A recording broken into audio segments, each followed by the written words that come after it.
ঠাকুরকে পুজো দেওয়ার পর এই রকম শুকনো ফুল আমরা সাধারণত ফেলে দিই, কিন্তু এগুলো আজ থেকে না ফেলে খুব ভালোভাবে এগুলোর পুনর্ব্যবহার করা যেতে পারে। এর জন্য ফুলের পাপড়িগুলোকে আগে আলাদা করে নিয়ে একটা মিক্সির মধ্যে দিয়ে দিতে হবে। এখন এর মধ্যে কিছুটা গোলমরিচ, দারচিনি, কর্পূর এবং তেজপাতা সব একসাথে ভালো করে দিয়ে মিক্সারের মধ্যে ভালো করে পেশাই করে নিতে হবে। দেখো এগুলো একদম পাউডার হয়ে গেছে। এবার এগুলোকে একটু চেলে নিতে হবে। চেলে নেওয়ার পর দেখবে যে মিহি অংশগুলো থাকবে সেগুলোকেই ব্যবহার করতে হবে।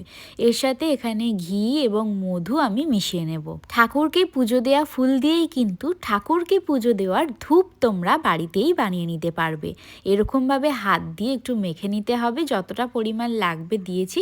আর যদি তোমরা চাও হালকা একটু জল দিতে পারো। আমিও এখানে অল্প একটু সামান্য জলের ব্যবহার করেছি। আর এরকম ধূপের কোণ যেরকম হয় সেই রকমভাবে এগুলোকে বানিয়ে নিয়েছি।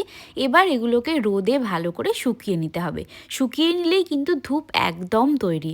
সন্ধ্যাবেলা পুজোর সময় এটা তোমরা জ্বালতে পারো। এছাড়াও এই ধূপ দিয়ে যে শুধু পুজো দিতে পারবে তা নয়, এটা দিয়ে কিন্তু ঘরে থাকা মশা মাছি সমস্ত কিছুই দূর হবে।